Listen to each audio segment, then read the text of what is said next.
Lifestyle Gardening is a production of IANR Media and Nebraska Extension.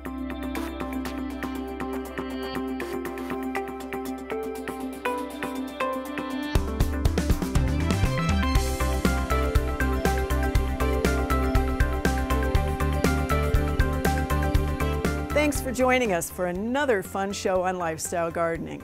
I'm Kim Todd, and today we're going to be looking at the nutritional value of growing your own food, more edible landscapes, and outdoor lighting. Let's get today's program started with a few selections of ornamental grasses. We went to Bluebird Nursery in Clarkson to see what's available and hopefully give you some good ideas for you to try in your landscape.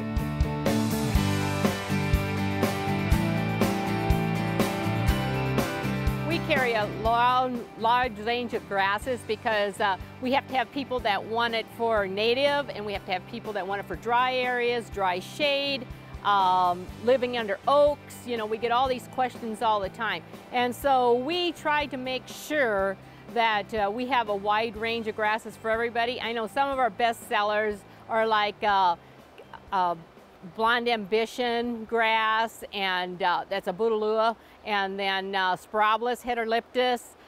Those are some of our top sellers. The Caryxes are really coming on now because people want a lawn alternative. And so Caryx Appalachia is one of them that's really good for that. We'll take some dry shade. Caryx Rosea is a newer one that's out on the market that's really nice, clump former.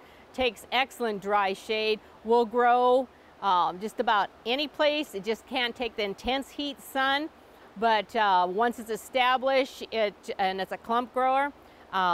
Caryx, the other Caryxes like Blue Zinger and stuff, they're not as hardy here, but they got the blue foliage to them and stuff, but those are all good. And so right now we're having people want more of a, like I said, a lawn alternative because they're tired of, I think, fertilizing and watering, and so people are looking for that, and people are always looking for something to grow underneath trees. You know, everybody wants to put their trees in, and so they want stuff to be underneath that tree area and stuff.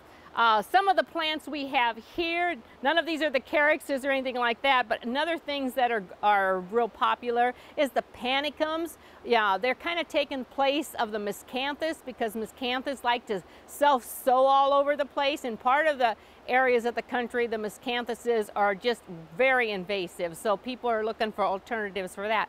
So Panicum Dallas Blues is an old-fashioned one, was one of the first blue forms on the market, and it gets 7 foot tall, you know, so if it's a little too tall, then we have some other varieties that are a little bit shorter. Heavy Metal is a shorter one. Northwind, which is a very nice upright one, is a very nice one that's a shorter one too. And so we try to have a wild diversity of those two. And then you have, this is Ruby Ribbon, Panicum Ruby Ribbon, because everybody wants that red foliage in the fall or late summer. So here's another one called Ruby Ribbons that came, it was a cross between Heavy Metal and another variety. And so that gives you your nice red color for the fall and stuff. The old-fashioned Panicum Trailblazer, which is the plain old native that's out in the fields and stuff like that. So, but we try to carry, like I said, a wide range of different grasses. The Sizacrums, like the Standing Ovation, the Blues, those have been coming on, which is the Blaze Little Blue Stem area. Those grasses all range anywhere from 2 foot to 48 inches, depending on your moisture content. And one thing to remember with native grasses, the drier you keep them, the more upright they will be. If you overwater, over-fertilizer, they all have a tendency to open up and flop, and you really do not want to have that open up and flopness. And so if you want to get the real good appeal of those grasses, try to keep them on the drier side because you'll get more coloration, more upright, and you won't have the floppiness all the time. So we talked about a few of the grasses here. I know there's a lot more out there that people need and stuff, but once you get these grasses and get them into your garden and get them established, you're going to be completely happy with them. You're going to have a fall color with a lot of them. Some of them you have summer color. You're going to have winter interest if you leave them, which I like to leave a lot of the grasses during the winter because your native bees, things like that, grow in them. And so it's a habitat for everything. And I do not cut any of that stuff till spring. And so a lot of people, you know, you need to keep it like a long season interest, and you will have that. These grasses make perfect plants for special accents around your home or in sweeps and masses on berms. They provide structure and beauty, especially in the fall and the winter. Maybe you have some spaces that could benefit from one of these great grassy selections. What does your home look like after that sun goes down? Well, most of us have a porch light, perhaps a lamp or two inside the house, but the placement of just a few lights outside can make a dramatic difference about how that home looks in the neighborhood. That's what we're going to focus on for today's landscape lesson.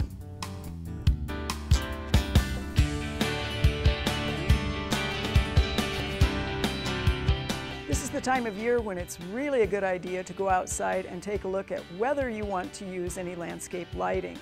There's a big difference between the type of lighting that you need an electrician for and the kind that you can do yourself. So we're really talking low voltage lighting, 12 volt. A lot of it you can actually install yourself, and you have many, many options. First off, though, let's consider what you want that lighting to do. Do you want to uplight trees? If so, we do not place those lights right at the base of the tree. You're not trying to light the trunk. Everybody knows what the trunk looks like. You want to light that canopy. Are you talking about doing a wash of lighting on your home? Do you want to do path lighting? Do you want to set off a specimen? All sorts of possibilities with landscape lighting. What you'll need to look for then is exactly the kind of fixture that you need. And we have the opportunity to get little tiny button lights, all sorts of ones that are on a small riser, different styles, different canopies, different patterns of light as well. The great thing about the new landscape lighting, the new 12 volt lighting, really is that you do have options. And yes, you can go cheap or inexpensive and get little tiny ones or ones that are plastic. If you're really committed to this, go for bronze or aluminum. Bronze is a better material and it'll last longer, and the price is not significantly higher. You're going to need a transformer. You're going to need to be able to get that current, which is what the transformer does, from your house outlet or wherever you're plugging in down to that 12 volt. And you're not going to daisy chain it, which means link like this. The ideal is to go to a hub and then go out almost like a wagon wheel to where your little landscape lights are. The other beautiful thing about landscape lighting now is it's almost exclusively LED lighting. So it's inexpensive, the bulbs last a very, very long time. The quality of the light, especially if you think in terms of the Kelvin, which is the color, somewhere between 3,000 and 5,000 Kelvin, that's going to look really, really natural. The light is also not hot. So you're probably not going to set your house on fire, especially if you do everything right. And then of course you could go ahead and choose little solar landscape lights, a little tiny solar pad on top of them. They do work pretty well. The downside, of course, is if you're in a location where they get shaded or it's a cloudy day or they get kicked or tipped, they're really not going to perform for you the way you want them to. So take a look at dusk or in the dark, figure out what you want to light, be really deliberate about it, and then go ahead and do a little bit of exploration to be able to make that landscape look absolutely beautiful in the evening hours. This is a creative change that can really make a difference in the way your home looks in the neighborhood. With solar-powered lights that store energy during the day, you can really make your house or your landscape stand out in the evening. Switching gears to our interview, we come upon a topic that we haven't really talked about much on our program. Today we're going to talk to Extension Nutrition Educator Natalie Sehy about your garden and what it provides for your body.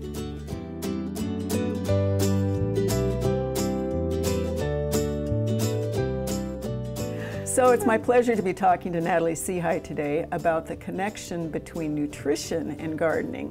We've focused a lot on how to grow things, but we haven't really focused on why. And this is coming from a generation that really did love those Cheetos and Tostitos and some of those foods that, you know, the nutritional value is maybe a little less. So Natalie, talk about your experiences with and what you do and your passion about nutrition and growing your own food. Yeah, so thanks for having me, first of all. I think the great thing about growing your own food is it gives you the opportunity to expose your family, whether that's younger kids or older kids, to food, because we all know it's not really nutritious unless they actually consume it. So gardening gives you that opportunity to kind of take it from the beginning through the end with consumption. I love that, not nutritious if you don't eat it. So that pepper plant can sit, or that perfect tomato, and there it sits, and then the squirrel gets really, really good nutrition. So why are people, especially families, doing gardening? Or what sort of persuasive speaking do you use, or fun things you've done with your own family? Yeah, so I have 4 kids, teenagers as well as a younger one who's 9, and kind of their whole life they've enjoyed the garden that we have in our own backyard, and we talk about that with families that we educate within our different programs.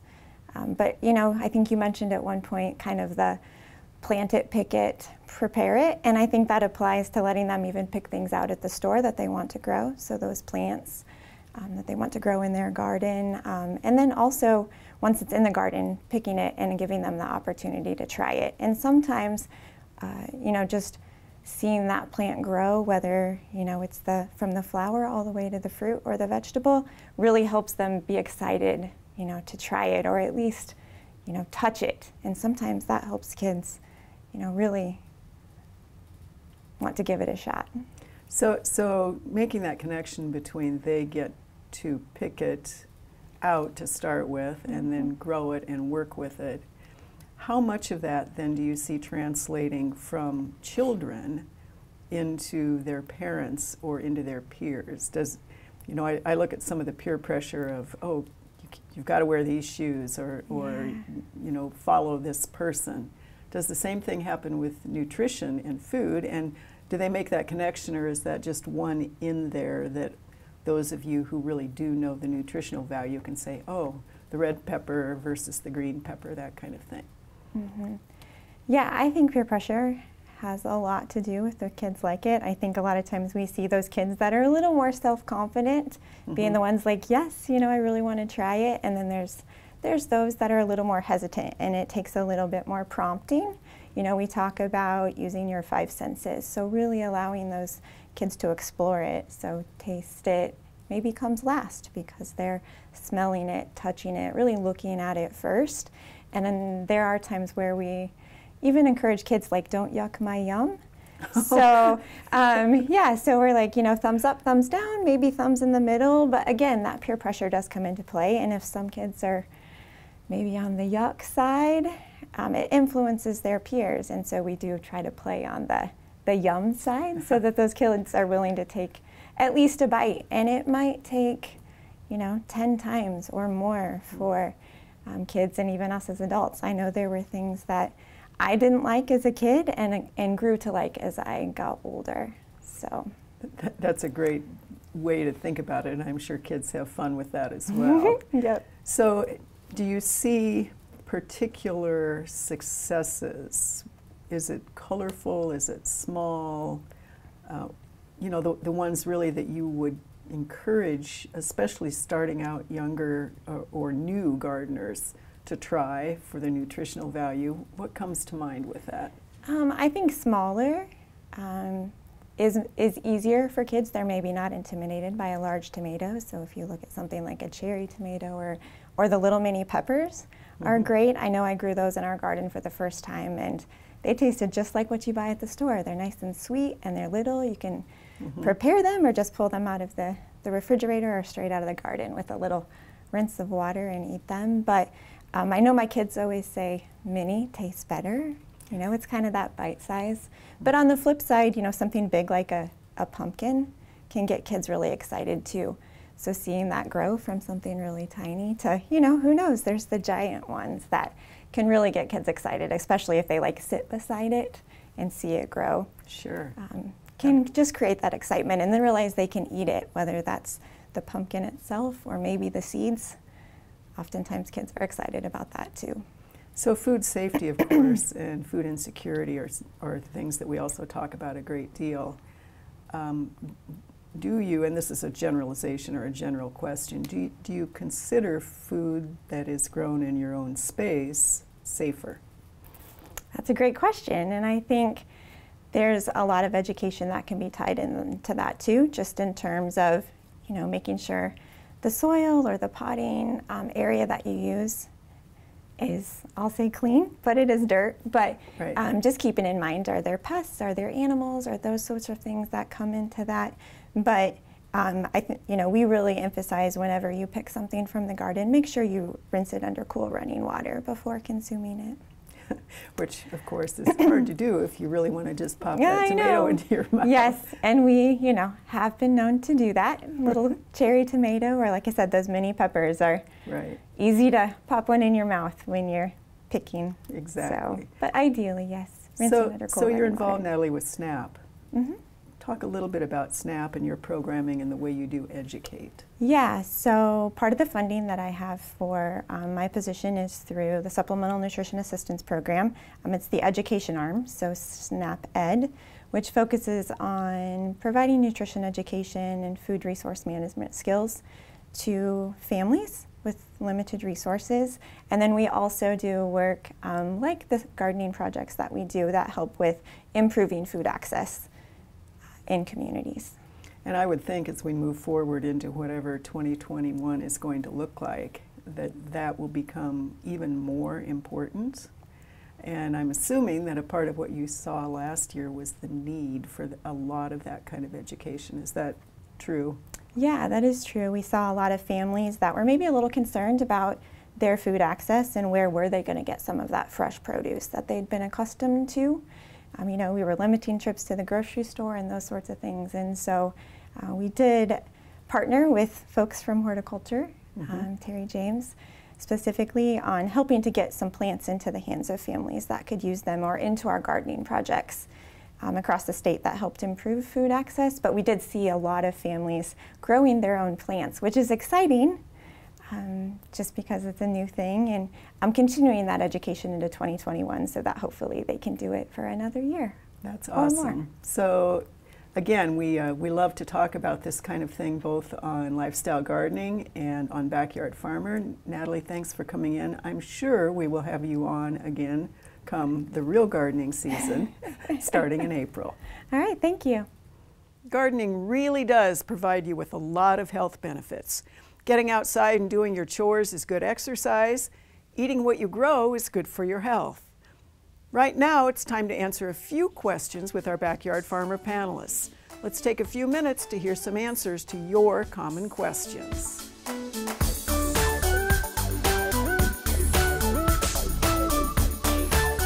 The Japanese beetles are in your yard because they emerged and they flew into your yard. They may have been there last year, and so that's why they're back again. But it's likely that you have some plants in your yard that they really like. They love roses, they love fruit trees, they love linden and birch trees, and they also like grape and 300 other varieties. So there's a lot for them to eat. They start eating flowers, the petals, and the leaves, and they can really defoliate some of those plants. And they make it look pretty bad. So I can understand why people want to treat for them. However, there are some treatments that are better than others and more effective. A lot of people want to treat for grubs and they want to treat their yard. However, treating for grubs will only take care of the immature stage of the Japanese beetle, and it may help if you have damage to your turf and white grub feeding. However, treating your turf if you do not have a turf or white grub problem is not going to help with the adult beetles feeding on those plants that you want to protect. So what you want to do when they emerge in June, which is when they start coming out of the soil, because that's where they've spent the winter and spring.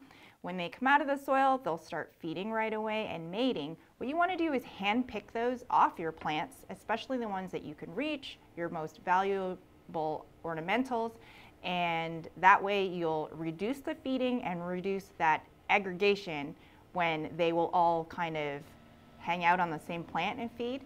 Another thing you can do if you've had issues in the past, especially with your roses, you can do a systemic treatment, but this means you have to think ahead of the June time period so that when you do that drench, and most people are doing that for their shrub roses, you want to do that around Mother's Day so that the plant has time to take up the insecticide up into the roots, and that would protect some of the plants.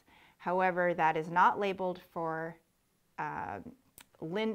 applications on linden trees, so that is going to be something that you cannot treat for. So think ahead. If you have had some beetles in the past, you can think about not planting those certain flowers or moving them further away to the outskirts of your yard and away from your most valuable ornamentals.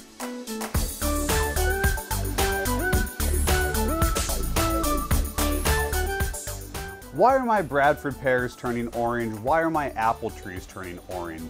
Very, very common questions that we were getting in the diagnostic clinic in 2019 and really previous years as well. And we've talked a lot about this, but these are some of our Gymnosporangium rusts. And so rusts that move from one of our rosaceous plants, so pears, apples, etc., and have an alternate host as on one of our junipers or cedar trees. Cedar apple rust is one of the very common ones, but we do have some other rusts that occur as well. Unfortunately, once we start to see those leaves turning orange kind of middle to late fall, it's too late to do any sort of control options. So if you were in this situation last year, recommended in 2021 that you think about this as we're early in the spring, because that's our treatment window. And so the only time that we can actually treat for some of our rusts on apple and pear trees is in the spring, right when those buds are beginning to open. And that's the time we want to apply some sort of fungicide. Fungicides that can control our rust diseases are those that include chlorothalonil or copper as well. Stay tuned to Lifestyle Gardening for more answers to your common questions. As we wind down today's program, we've heard about the benefits of growing your own food. Most think of a vegetable garden when we talk about that, but you can grow plenty of other plants that provide something to eat using shrubs. Here are a few tips of woody shrubs that you can snack on.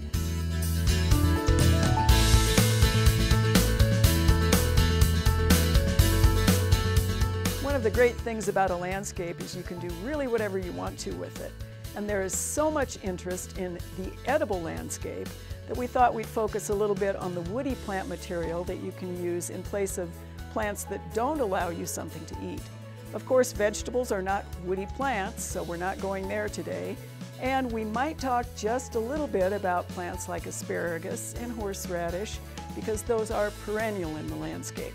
But more importantly, think about trees and shrubs that are going to give you the structure, the form, the shade, attract wildlife, if you want that wildlife to graze on your landscape, give you all of the elements that we really talk about when we talk about designing a landscape.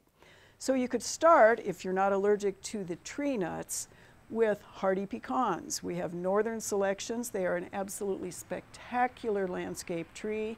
Tall, solid, they need very, very little care once established, especially if you get the right varieties or cultivars. The shrubs give you another opportunity, and many, many shrubs offer us with multiple sorts of ways to use them as food. Let's start with hazelnut or hazel.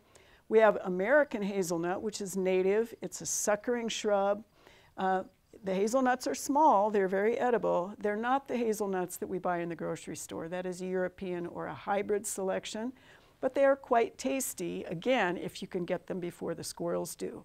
More importantly, it is really a lovely shrub. and it's a pretty tough shrub. It'll form a little colony. The seeds themselves are in this funky looking sort of fringed, bracted little, it's called an involucre. So here they sit, and then we do get some good fall color.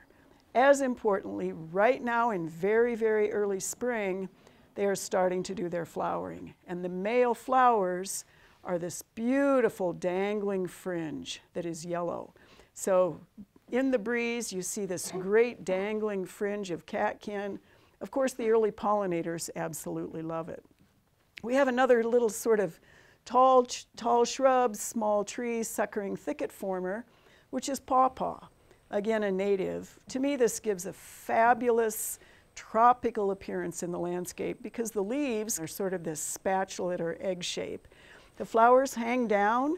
They're a really odd color, and there's a reason for that because they attract a certain pollinating fly, and they look a little bit like dead meat. Pawpaw itself is an acquired taste, but they are certainly something that is edible. One of my absolute favorite large shrubs, small tree for edible landscape and for the landscape itself is cornelian cherry. This is a dogwood. It's not your everyday old red twig dogwood though. It has, with age, beautiful bark that sort of exfoliates and shreds and looks a little like camouflage. It will also form a beautiful rounded form, maybe 15 feet up, 15 feet across over time. It flowers extremely early, but not so early, and it's so tough, those flowers really rarely, if ever, freeze off, and they're yellow. So this is a time of year when yellow in the landscape on a shrub is absolutely lovely, followed by something that is as red as my shirt that you can eat. The cornelian cherries are edible. There is also a vertical form of that for smaller spaces. You can purchase cultivars of that one also that give you either bigger fruit, different flavors. And you'll notice I have not talked much about blueberries for really a good reason. They're a little tricky in the landscape because of their need for acid soil. A great shrub if you are willing to do the work. I think most importantly with woody plant materials that you want for edibility, think in terms of replacing some other plant in your landscape with a specific requirement or a specific need with something that provides you with an edible object off the plant. We hope these ideas will help you be a little creative around your home.